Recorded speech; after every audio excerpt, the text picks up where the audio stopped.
صلی اللہ صلی علی محمد صلی اللہ صلی علی محمد ما شان امی و شان امی عائشہ۔ نبوت کا چمن ہے یہ گلستان رسالت ہے، خزاں ہو یا کوئی طوفان سے رب کی حفاظت ہے۔ اے لوگو اگر سینے میں دل بے باکیوں والا، سناتا ہوں تمہیں قصہ بہت غمناکیوں والا۔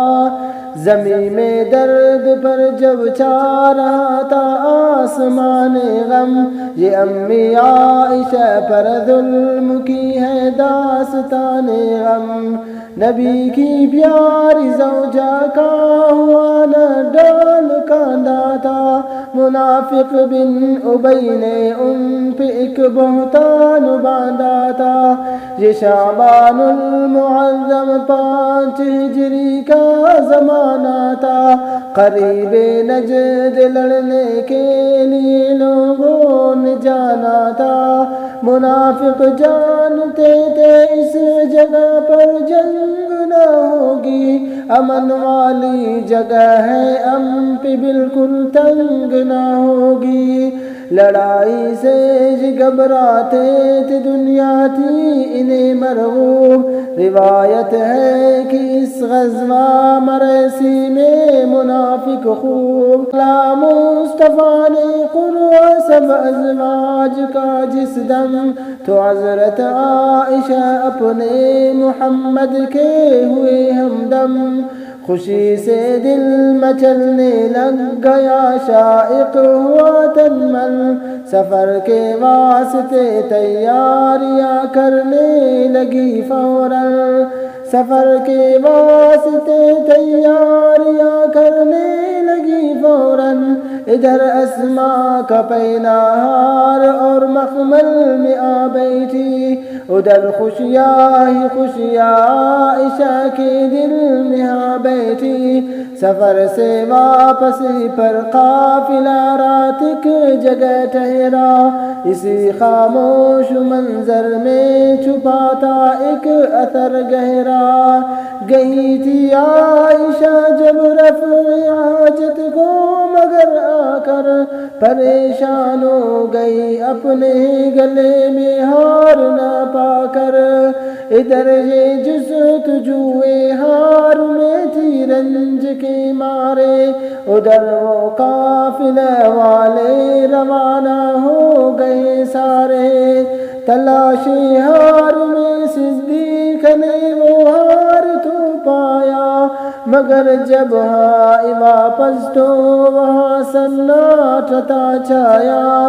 خدا کی شان پیچھے آ رہے تھے حضرت صفوان، قریب آ کر جو دیکھا عائشہ کو ہو گئی حیران۔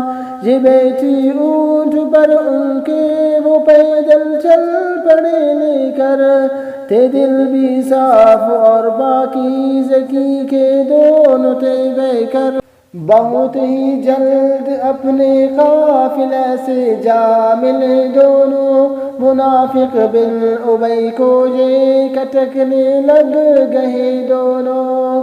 کیا نہ تھا یہ وحشتناک نظارہ مدینے میں، دیا الزام اما عائشہ کو اس کمینے نے۔ منافق سب مدینے میں یہ پھیلانے لگے قصے، جو جتنا تھا برا اتنا ہی لینے لگ گیا قصے۔ ابھی تک پاک صدیقہ کو کچھ معلوم ہی نہ تھا، یہ تو معصوم تھی پر دشمنوں کے دل میں کینہ تھا۔ صحابہ اس خبر پر انگلیاں کانوں میں رکھتے تھے، منافق بد چلن لیکن یہی بہتان بکتے تھے۔ سنا ایک دن یہ قصہ ام مستح کی زبانی جب، طلوع تھی عائشہ گر الٹ پاؤں کام بھولے سب یقین اب بھی انہیں نہ تھا مگر یہ آ گئی میں کہ سسکتی عائشہ نے ماں کا دامن تھاما سسکتی عائشہ نے ماں کا دامن تھاما یہاں آ کے مگر ماں نے فقط تسکین دی کچھ بول نہ پائے اچانک ان کے دروازے میں ایک انصاریہ آئے جو دیکھا عائشہ کو اس نے سارا قصہ دہرایا یہ سن کر پاؤں لرزے عائشہ کے سر میں چکرایا نہیں نازک کوئی شے عزت و ناموس جیسی ہے یہ چکنا چور ہو جانے میں ایک فانوس جیسی ہے غموں سے بھر گیا تھا سینہ دل بھی پارا پارا تھا فقط تنہائی کا دامن تھا آنسو کا سہارا تھا ذکر کرتی ہے امی عائشہ یہ المیہ ہم سے تھی آنکھیں خشک میری ہو گئی رو رو کی اس غم سے